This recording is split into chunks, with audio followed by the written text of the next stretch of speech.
There are those that just want to be left alone, and those that just won't leave them alone. Which one are you? The Ernest Hancock Show.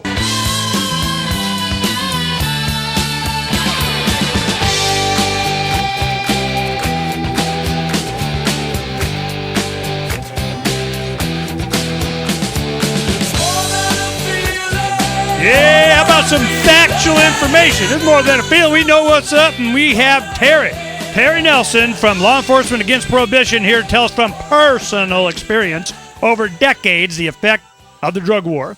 Now, we're talking about, going down to the state for solutions. And, Ninth and 10th Amendment, they're up there. Hey, man, if it doesn't say so and the Constitution is left to us or the people and you don't get to have it, no. And they're going,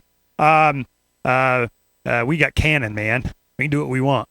Well, my question is, and it's certainly my observation has always been that, this whole thing is just one cut of 1,000 cuts of the death of this central planning thing from Washington, D.C.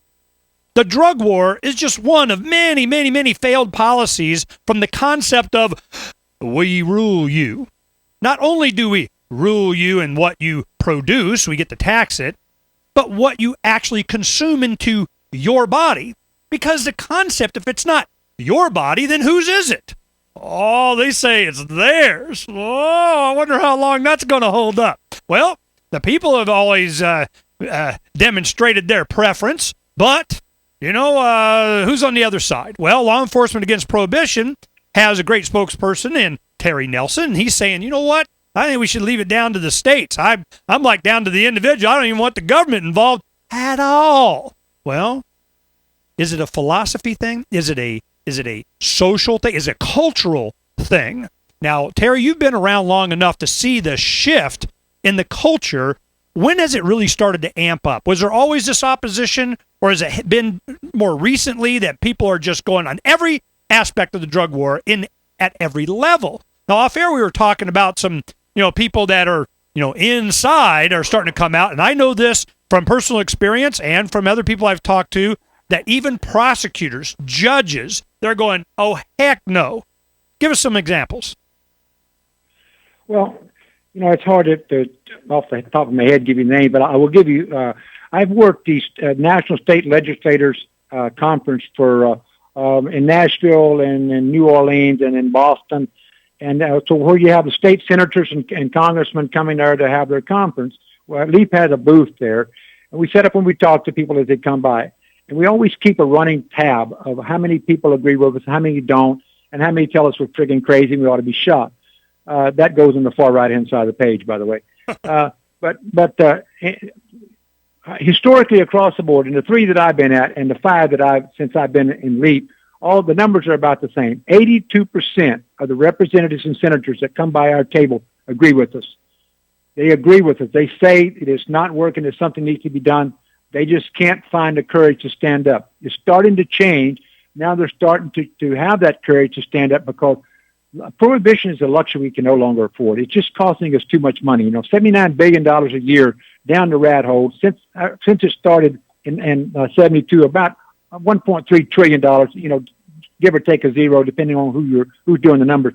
$1.3 trillion down the hole, nothing tangible to show for it, zero. We just can't waste money like that. We don't have that much money laying around anymore. Well, I know you probably didn't mean it the way you said it when you say a luxury we can't afford. I'm sure it is a luxury for somebody. For who? Well, I don't think our government can afford it any longer. We just can't afford it. Look what's happening. Somebody's making money off of it, and I know who it is. It's the drug dealers. The drug dealers and law enforcement. Well, that's true. I mean, the drug dealers. Shorty Guzman was on not this year, the year before last, was on the Forbes one of the wealthiest men in the world, and you know who he is, the Sinaloa cartel. So they're rich, but according to Benjamin Arellano Felix from the Felix organization out in southern and Baja California, he said from a Mexico jail cell, the best thing you guys can do is legalize this, and we'll just take our money and continue to put it in shopping malls and go into legitimate business. But of course, that's not going to happen, because if we do legalize it and all this stuff change, people that committed murder, they're not going to let them go. They're going to keep after them the rest of their lives. It's not going to you're going to wipe the slate clean. But that's a pipe dream on his part. But he does say the best thing to do is legalize it. Because, I'm willing to bet that the cartel leaders, they've made billions. They've got, untold amounts of money. But they have to be a little bit tired of hiding, and not being able to go anywhere without 40 or 50 armed men around them, and not knowing if someone's going to cut their throat that night and cut their head off and lay it on the center stripe of a highway. They just as soon go legit. I'm hip. But the thing is that you're looking at a Republican presidential debate. You have Dr. Ron Paul up there going, hey, man, I don't need the government to tell me whether I should or shouldn't use heroin or not. Now, of course, in South Carolina, the audience is like, yay, out on the internet, yay, everybody's yay, except the machine. They were like, crazy, man, crazy. Is he, What's he on, yeah. Well, no, my thing is of course he's has the popular support, I think. I mean, it's really starting to turn, but it's amazing how the machine would go after even this discussion to the point that they didn't want Gary Johnson involved in this last debate because that was one of his mainstays. Eliminate the war on drugs. They are so afraid of this. Who are they? Why would the media, the talking heads, why are they just representative of the government institution? Who are they? Well, I'm not usually adept at throwing stones at people, but I'll throw this stone. Fox News is not a news channel. Their entire goal is to get a Republican elected to office no matter what. They're going to do that. But if you will remember the debate, they just wanted to ignore Gary Johnson until he said, hey, what's going on? What am I, a potted plant? And then they started asking some questions. And he wasn't even invited to the CNN one, but Michelle Bachmann was, and she's wasn't even an announced candidate at the time. So, I think the big shot businessmen in the world are sitting back, smoking their cigars, are still around, and a lot of decisions are made in the smoky back rooms. And a lot of it has to do with the drug. They're holding this off for as long as they possibly can until they can't. And I know they're going to do one thing. What they're not going to give up the revenue stream. It is going to go, and they're going to pay off law enforcement. They're going to get a cut of it. There's going to be, to aid in the enforcement of blah, blah, blah, they'll get a cut of the revenue, de la, whatever, that's coming through the pharmaceutical industry that's doing whatever, and these guys, whatever, and freedom is so not in the discussion.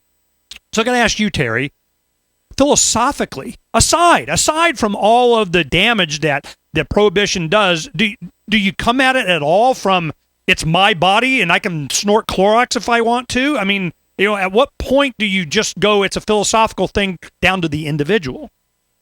Well, you have to you don't have to, but I'd like for you to bear in mind that LEAP is a law enforcement organization made up, and we're not advocating drug use at all, and therefore we don't, our purpose is not to have everybody out there using drugs. Our purpose is to protect lives and decrease violence.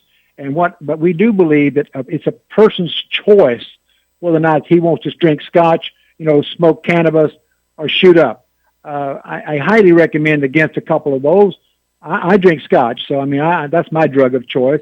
I don't smoke cigarettes, but I do drink scotch. So if it were legal, I don't know, would I be like Elliott Ness when he said, "What are you going to do now that alcohol is legal?" I said, "I'm going to go have a drink."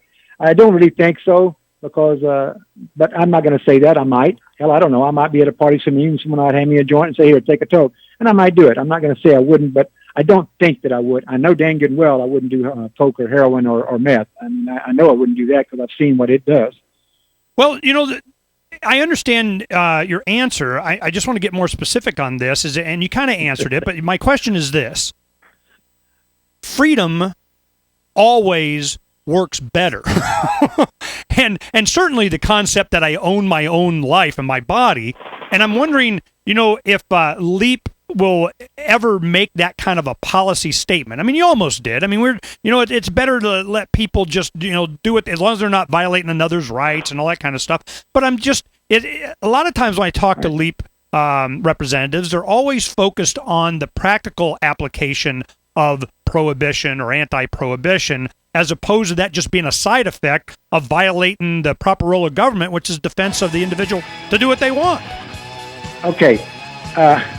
I'll make one statement, and it's going to cost me. What would America look like if the Puritans had landed at Plymouth Rock and had gone to South Africa instead? I don't know. Well, a lot of this stuff that's happening today is all the right-wing wingnuts, and there are only about 40-some-odd%, but the Republican Party, and I'm a 46-year registered Republican, the Republican Party is catering to the religious right, and these people are not forgiving. They're not the church that I grew up in, where you forgive your neighbor, et cetera, et cetera. So this is an unforgiving bunch nowadays.